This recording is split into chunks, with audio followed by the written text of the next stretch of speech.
There's a photograph that hangs in the Merrin family estate in northern Vermont. It shows a wedding from 1938. The bride and groom stand side by side, smiling. They look identical. Not similar. Identical. Same eyes, same jawline, same hands. Because they were twins, brother and sister. And this wasn't a mistake. It wasn't a scandal. It was tradition.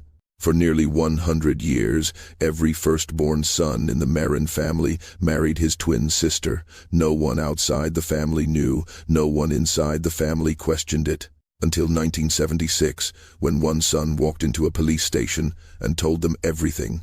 What he revealed didn't just destroy his family. It uncovered a bloodline built on a secret so disturbing, the town tried to bury the story forever. Hello everyone. Before we start, make sure to like and subscribe to the channel and leave a comment with where you're from and what time you're watching. That way, YouTube will keep showing you stories just like this one. The Merrin family arrived in America in 1872. They came from a remote region in the Bavarian Alps, a place so isolated that entire villages went generations without outsiders.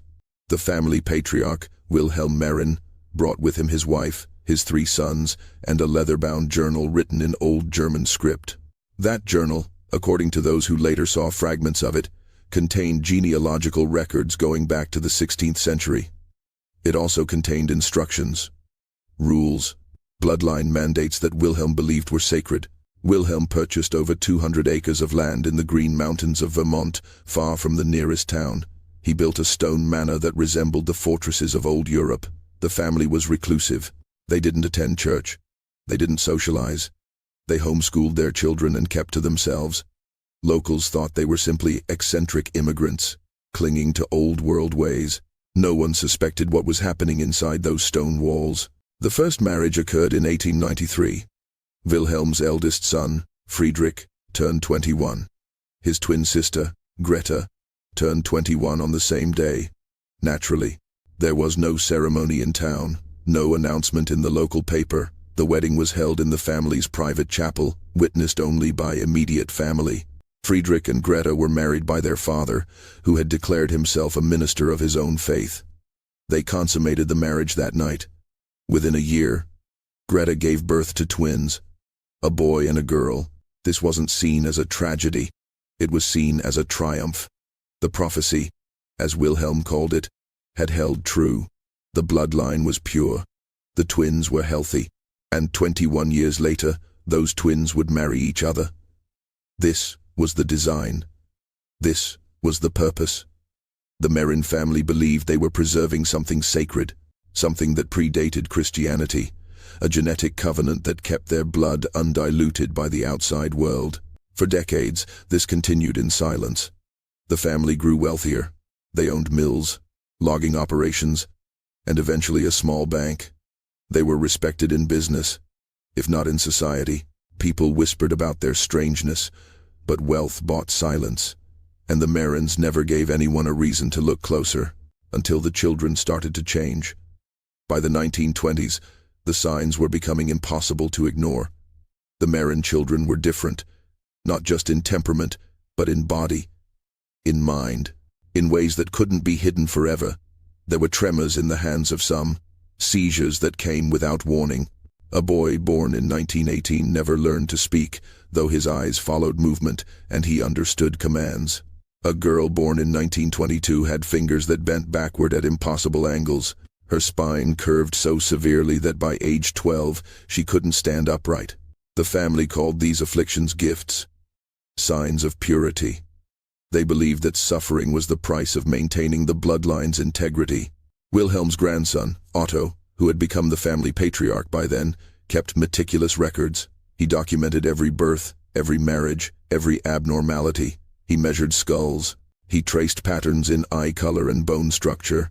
He was convinced that they were approaching something, a perfection that would reveal itself if they remained faithful to the design. But Otto also understood that the outside world would not see it this way. So, the family developed a system. Children who were too visibly afflicted were kept inside. They lived in the upper floors of the manor, in rooms with barred windows. The family told neighbors they were fragile, sickly. That fresh air was dangerous for them. Doctors were never called. When a child died, and several did before reaching adulthood. They were buried in the family cemetery on the estate. No death certificates, no public records, just a stone marker with a name and 2 dates. The ones who appeared normal were allowed limited interaction with the outside world. They attended town functions occasionally. They made business transactions. They smiled and shook hands and played the part of a respectable, if unusual, family. But they always returned to the manor. They always married their twin. And they always produced the next generation. By the 1940s, the Merrin family tree had become a column. Almost no branches, just a straight line down through time. Twins marrying twins, generation after generation. Geneticists would later call it one of the most extreme cases of inbreeding ever documented in America. But in 1947, when the family celebrated another twin wedding, they called it destiny. They had no idea that the bloodline's final generation had already been born. Daniel and Diana Merrin were born on March 14, 1955. They were the last set of twins the family would produce. Their father, Heinrich, was already showing signs of what the family refused to call illness. He had violent mood swings, periods of confusion, where he didn't recognize his own wife, his twin sister, his bride. By the time the children were 5 years old, Heinrich had to be restrained during his episodes. The family kept him in a locked room in the East Wing. Diana would later tell investigators that she remembered hearing him scream at night, screaming words that made no sense, screaming at people who weren't there. Daniel and Diana grew up knowing their fate. It was never hidden from them. On their 8th birthday, their grandfather Otto sat them down and explained the covenant. He told them they were special, chosen, that their blood carried something ancient and pure that the modern world had lost. He showed them the journal. He showed them the family tree. He showed them photographs of all the twins who had come before, their parents, their grandparents, all the way back to Friedrich and Greta in 1893. Diana accepted it. She had been raised to accept it. She played with Daniel, studied with Daniel. As they grew older, she began to see him not as a brother but as an inevitability. The family prepared her. They told her what would happen on her 21st birthday, how the ceremony would proceed, what her duties would be. She embroidered her own wedding dress, starting at age 16. White silk with silver thread, the same pattern her mother had used, and her grandmother, and every Merrin bride before her. But Daniel was different. He began asking questions around age 13, questions that made his mother uncomfortable. Why didn't they have friends outside the family? Why did the children in town look at them strangely? Why did his cousin, born 2 years before him, have seizures so violent that she bit through her own tongue? His mother told him not to ask such things. His grandfather told him that doubt was the enemy of purity, that the modern world was sick, and the Merrin family was the cure. Daniel stopped asking questions out loud, but he didn't stop thinking them. And when he turned 17, he did something no Merrin had ever done before. He left the estate alone and went into town. He went to the library. The library in Barton, Vermont was small, 3 rooms in a converted church building, but it had books on science, on genetics, on heredity. Daniel spent hours there over the course of several months, always during times when he knew his family wouldn't notice his absence. He told them he was walking the property, inspecting the old mill. They didn't question it. He was the heir, the firstborn son. He was allowed some freedom. What Daniel discovered in those books horrified him. He learned what inbreeding actually did, how recessive genes compounded, how each generation increased the likelihood of genetic disorders, mental illness, physical deformities. He read about the Habsburg jaw, about the consequences of royal bloodlines that married cousins for centuries. The Merrins had gone further, much further. They had been marrying siblings for 4 generations. The genetic damage wasn't a mystery. It was a mathematical certainty. He began to see his family clearly for the first time. His father's madness wasn't divine suffering. It was the result of a collapsed gene pool. His cousin's seizures weren't signs of purity. They were neurological damage caused by generations of incest. Even he and Diana, who appeared relatively healthy, carried the genetic burden. If they married, if they had children, those children would almost certainly be severely disabled, or worse. Daniel tried to talk to his grandfather. It was winter, 1972. Daniel was 17. He brought one of the books with him. He tried to explain what he had learned. Otto listened in silence. Then he stood, walked to the fireplace, and threw the book into the flames. He told Daniel that the outside world was full of lies designed to corrupt pure bloodlines, that scientists were agents of degeneracy, that the Merrin family had survived for 100 years in America precisely because they had rejected these modern poisons. Daniel realized then that nothing he said would matter. His grandfather was not ignorant. He was a true believer. The evidence didn't matter. The suffering didn't matter. The covenant was all that mattered. And in 4 years, when Daniel turned 21, he would be expected to marry his sister, to consummate that marriage, to produce the next generation of twins, to continue the cycle. That night, Daniel made a decision. He would not wait 4 years. He would not let this happen. But he also knew he couldn't simply run away. Diana would still be trapped. The family would find another way. He needed to destroy the covenant entirely. Daniel began documenting everything. He found his grandfather's records, the ones Otto had kept hidden in a locked cabinet in his study. Late at night, when the house was silent, Daniel would pick the lock and photograph pages with a camera he had stolen from town. Birth records, marriage certificates that were never filed with the state, medical observations written in Otto's precise handwriting, descriptions of deformities, notes about children who had died, a girl in 1931 who lived only 3 days, a boy in 1944 who never opened his eyes. He also began talking to Diana, really talking to her, not as a future husband, but as a brother trying to save his sister. At first, she didn't want to listen. She had been conditioned her entire life to accept this fate.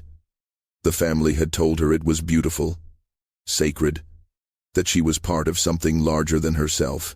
But Daniel was patient. He showed her the books he had hidden in his room. He explained the science slowly, carefully.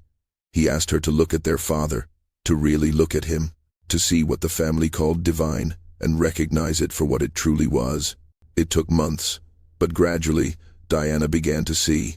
She began to understand that what the family called love was actually imprisonment, what they called purity was actually poison, and what they called destiny was actually a choice that had been made for them, but a choice they could unmake. By 1975, Daniel had a plan. He and Diana would leave together. They would go to the authorities with the documentation. They would expose what the Merrin family had been doing for a century. But there was a problem. Otto was dying. The cancer had spread through his lungs and into his bones. The family was preparing for his death, and with it, the transfer of power. Daniel would become the patriarch, and the family expected him to fulfill the covenant immediately. They moved the wedding date up. Daniel and Diana would marry in the spring of 1976, just after their 21st birthday. Whether they were ready or not. If you're still watching, you're already braver than most. Tell us in the comments what would you have done if this was your bloodline. Daniel knew they were running out of time. So on February 9th, 1976, he and Diana made their move. They left before dawn. Daniel had packed 2 bags and hidden them in the woods a quarter-mile from the estate. Diana left a note on her bed. It said only, "I'm sorry, I can't." They walked through snow to the main road and hitchhiked to Burlington. Diana had never been more than 10 miles from the estate in her entire life. She had never seen a city, never been in a crowd. Daniel held her hand the entire way. They went directly to the police station on North Winooski Avenue. Daniel carried a folder containing everything he had documented, photographs of the records, copies of the family tree, a list of children who had died and been buried without death certificates, medical descriptions written in Otto's hand that detailed suffering no child should endure. The desk sergeant didn't believe them at first. He thought they were disturbed, perhaps on drugs, but Daniel was calm, methodical. He laid out the evidence piece by piece, and slowly, the sergeant's expression changed from skepticism to horror. Within hours, investigators were dispatched to the Merrin estate. They brought a warrant. They brought social workers. They brought doctors. What they found confirmed everything Daniel had reported. The family cemetery contained graves of children who had never been registered with the state. The locked rooms in the upper floors still held evidence of the children who had been hidden there. Medical equipment that had never been inspected, restraints bolted to walls, and in Otto's study, they found the journal, the original journal that Wilhelm Merrin had brought from Bavaria in 1872. It was written in a mixture of German and Latin.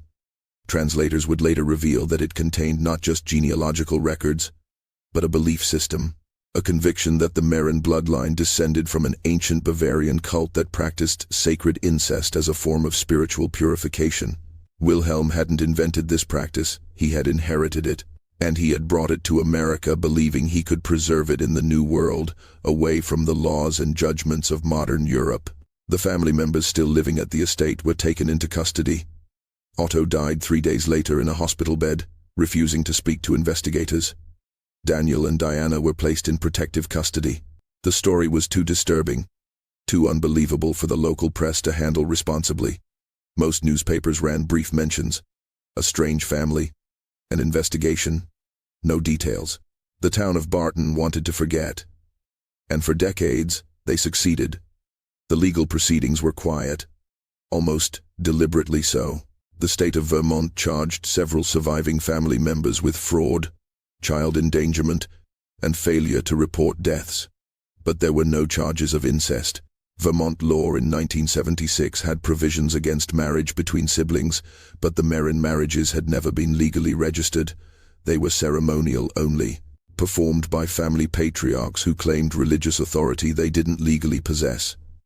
In the eyes of the state, the marriages hadn't technically occurred, which meant the law had few tools to prosecute what had actually happened. Most of the family members accepted plea deals. They were given probation, fines, psychological evaluation requirements. The estate was seized for unpaid taxes and back penalties. It was eventually sold to a development company that tore down the manor in 1981. The family cemetery was relocated to a municipal plot. The graves were marked with simple stones. No names, just numbers. Daniel and Diana tried to build normal lives. They moved to separate cities. Diana went to Boston and worked as a seamstress. She never married, never had children. She told a friend years later that she couldn't imagine being touched by anyone, that her body still felt like it belonged to a covenant she had escaped but could never fully leave behind. She died in 2003, lung cancer. She was 48 years old. Daniel moved to Portland, Maine. He changed his last name. He became a carpenter. He married a woman named Sarah in 1984, and they had one daughter. He never told his wife the full story, just that his family had been unusual, strict, that he had left and never gone back. His daughter grew up not knowing that her father's bloodline carried the genetic echoes of 4 generations of sibling marriage. Daniel made sure of that. He had genetic testing done privately. He wanted to know what he might pass on. The results showed markers for several recessive disorders, but nothing that manifested in him. His daughter was tested too, without her knowledge. Through routine medical checks he requested, she was clear. Daniel died in 2019. He was 64. In his final weeks, he gave an interview to a graduate student researching genetic isolation in American families. He told her everything. He said he wanted people to know, not for attention, not for sympathy, but because secrets like this survive in silence. And silence, he said, is how the cycle continues. The recording of that interview is housed at the University of Vermont. It runs 3 hours and 42 minutes. In it, Daniel describes the wedding dress his sister embroidered, the journal his great-great-grandfather carried across an ocean, the screams of his father in the locked room, the moment he realized love and imprisonment could wear the same face. And the day he chose truth over blood. The Merrin family line ended with Daniel and Diana. No cousins survived, no descendants continued the name. The estate is gone. The journal was seized as evidence, and later lost in a courthouse fire in 1994. Whether that fire was accidental remains unclear, but the story remains, buried in court documents, in medical records, in the memory of a town that tried very hard to forget. Some legacies are meant to end. Some bloodlines are meant to break, and sometimes the bravest thing a person can do is look at everything they were taught was sacred and call it by its true name, not destiny, not purity, not love, just damage, passed down, generation after generation, until someone finally says no.